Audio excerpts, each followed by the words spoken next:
সুঞ্চ restaurant এলাকা। এটা হচ্ছে শতবর্ষী ফুলের গাছ।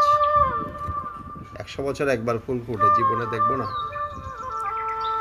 রুমা উপজেলা সুঞ্চয় রেস্টুরেন্ট এলাকা আসলে একসময় ভ্রমণকারীদের জন্য বেশ জনপ্রিয় জায়গা ছিল।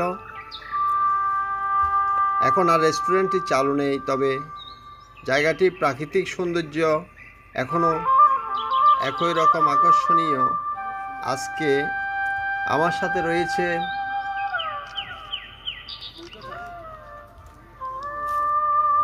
ত্রিদীপ, শানুচিং ও জেলা থেকে আগত গুরুত্বপূর্ণ ব্যক্তিবর্গ।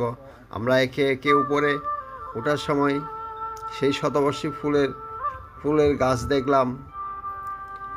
আরও আছে বাহারি ফুলের গাছ, যেন প্রকৃতিকে আনমনে সাজিয়ে রেখেছে। এটা মূলত অবস্থান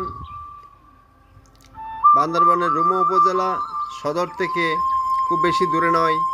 এই এলাকা দিয়ে পর্যটকরা সাধারণত বগালেক, কেওক্রাডং ও অন্যান্য পাহাড় ঝর্ণা দেখতে যায়। ত্রিদেশীয় পিলার পর্যন্ত যাওয়ার পথ। আশেপাশে পাহাড়ের সারি, সবুজ বনানী আর খোলা আকাশ জায়গাটিকে মনোমুগ্ধ করে তোলে। দূর থেকে ভেসে আসা নদীর দৃশ্য ভ্রমণকারীদের চোখে বিশেষ করে সৌন্দর্য যোগ করে। বিশেষ করে বর্ষায় নদীর পানি আর পাহাড়ি ঝর্ণায় মিলিত দৃশ্য অপূর্ব লাগে। রেস্টুরেন্টটি না থাকলে ও জায়গাটি ভ্রমণ বিরতির জন্য অনেকেই বেছে নেয়। পাহাড়ি হাওয়ার শীতল স্পর্শ আর সবুজে ঘেরা পরিবেশ ভ্রমণের ক্লান্তি কমিয়ে দেয়। আপনি যদি প্রকৃতির কাছাকাছি সময় কাটাতে চান, তাহলে এই জায়গা বসে চারপাশ দেখার জন্য উপযুক্ত।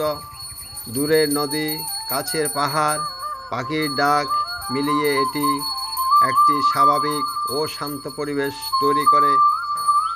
সুঞ্চয় রেস্টুরেন্ট না থাকলে ও জায়গাটি এখনও ভ্রমণ পিপাসুদের জন্য সুন্দর একটি ন্যাচারাল ভিউ পয়েন্ট। ধন্যবাদ।